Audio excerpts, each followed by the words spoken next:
Olá pessoas, meu nome é Denise, Dedê ou D, sejam bem-vindos ao meu canal. Se inscrevam, deixem seu like, divulguem o canal, façam seus comentários e ative o sininho para que receba todas as nossas notificações. O tema de hoje é Justiça para quem?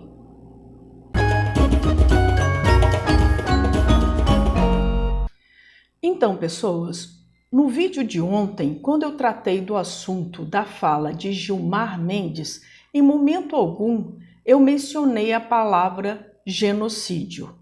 Mas, sinceramente, achei que não era preciso, pois se fizermos uma leitura sem paixões da fala do ministro, vocês vão perceber que em momento algum ele falou que o exército é genocida. Ele disse que o exército está se associando a. Existe uma diferença na questão sintática desta frase, mas voltei aqui para ponderar outras questões em respeito a esta frase. Vamos lá. E se vocês pararem para pensar, de verdade, pessoas, a palavra genocídio foi usado muito mais para dar uma ênfase como hipérbole na questão da pandemia do que realmente dizer que o exército é um genocida. E convenhamos, não faz sentido.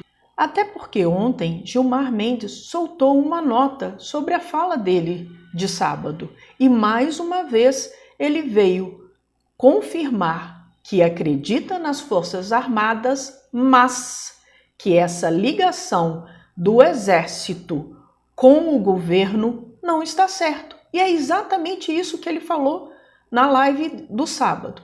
Mas vamos a outras questões por conta da palavra genocídio. Porque sim, contra isso não há argumentos cabíveis. Porque o governo não tem um projeto para a pandemia. Muito pelo contrário, ele tem se esforçado sobremaneira para que as pessoas se contaminem com a ideia da tal imunidade de rebanho, que, se adotada pelos governadores e prefeitos no Brasil, teremos sim um número estratosférico de brasileiros mortos. E minha gente, o Ministério da Saúde tem feito pouco ou quase nada para auxiliar os governadores e os prefeitos do Brasil. Os kits de respiradores não têm sido entregues. Apenas 20% do dinheiro que foi disponibilizado em votação no Congresso Nacional foi usado até o momento. E a questão dos povos indígenas? Hoje já saiu um número, passamos de 500 índios mortos. O governo, sim, tem recomendado o uso da cloroquina para combater a Covid-19. O Exército aumentou em 80 vezes a sua produção e não temos a comprovação da eficácia do tal remédio. Isso sim, o governante do país tem indicado para combater a Covid-19. E o mais importante de tudo, a falta de coordenação junto aos entes da federação. Isso, pessoas, só para citar algumas questões. Bom, mas voltemos ao caso do Gilmar. O problema não foi o uso da palavra genocídio. O problema é que Gilmar Mendes colocou o dedo numa ferida aberta do Exército. E como disse ontem, o Exército está num lugar que não lhe cabe. E isso soou bem fundo neles.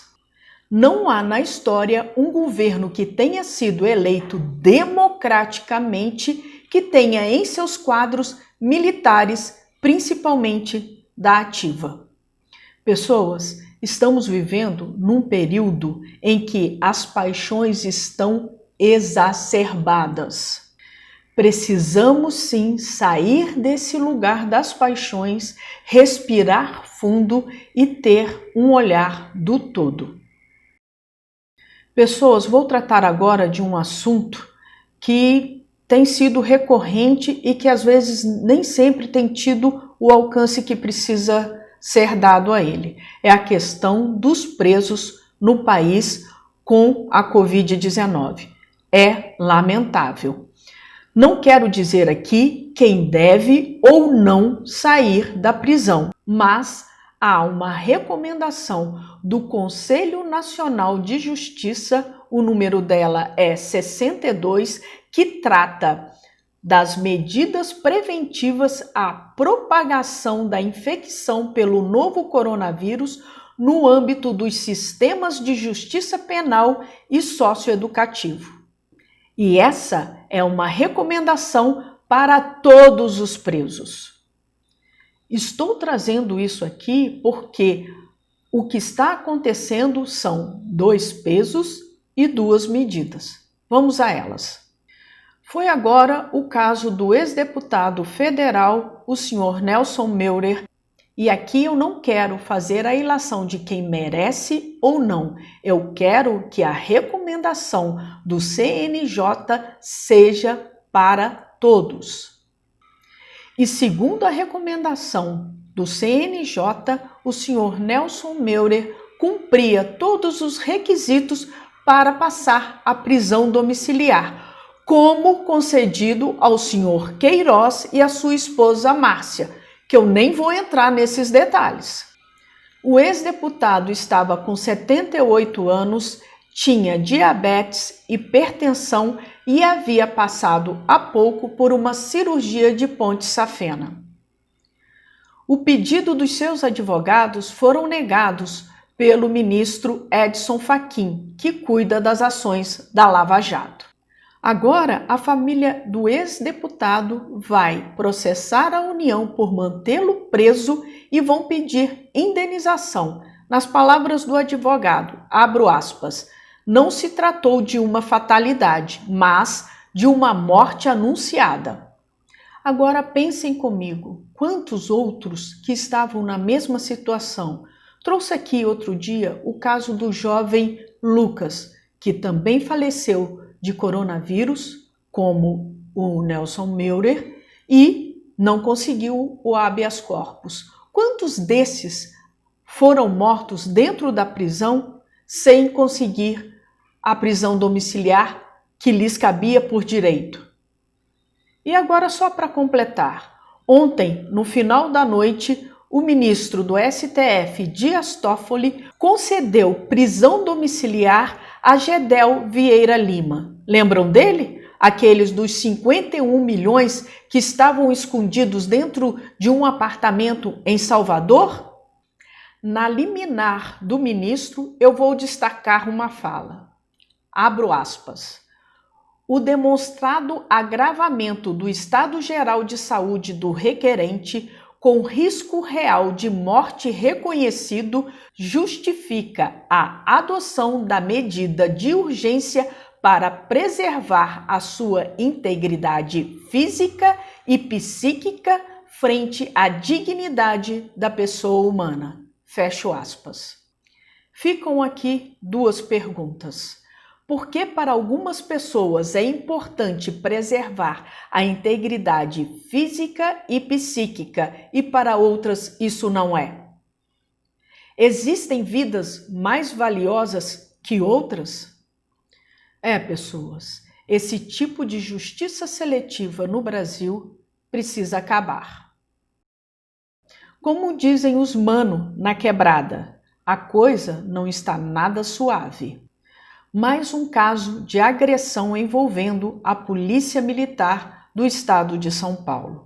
Desta vez foi com um motoboy em Pinheiros. Os vídeos que foram divulgados nas redes sociais são, mais uma vez, de deixar com ânsia. A questão aqui não é se o entregador estava infringindo a lei. A questão é como essas abordagens vêm sendo realizadas. Nas palavras do advogado e conselheiro do Conselho Estadual de Direitos Humanos, Ariel de Castro Alves, abro aspas, foi uma abordagem agressiva, abusiva. Os policiais já partem para a violência. As pessoas devem ser abordadas quando há indícios de que esteja cometendo um crime. Eles poderiam ter conversado com o rapaz. não precisavam de imediato já querendo derrubá-lo, constrangê-lo e humilhá-lo diante daquela situação e depois tomarem as devidas providências necessárias. Todas essas abordagens precisam ser revistas, principalmente as que provocam sufocamento.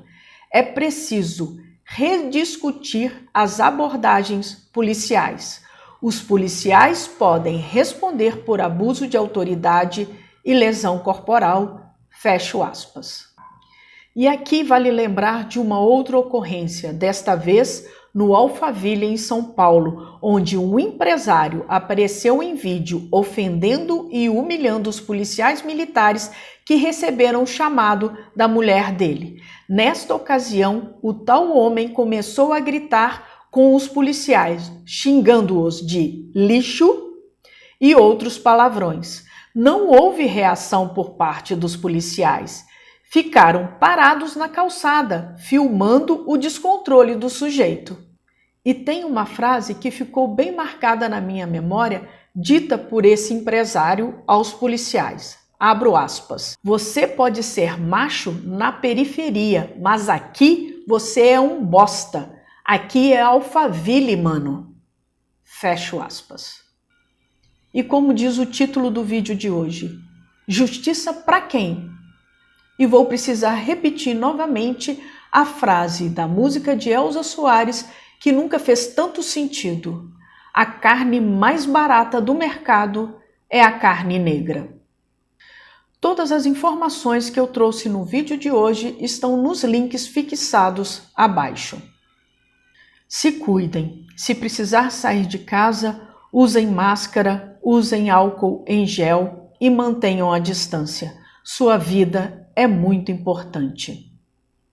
Pessoas, muito obrigado por terem ficado comigo até o final desse vídeo. Se vocês gostaram, se inscrevam, divulguem, deixem seu like, faça seus comentários e ative o sininho. Obrigada, valeu e até mais!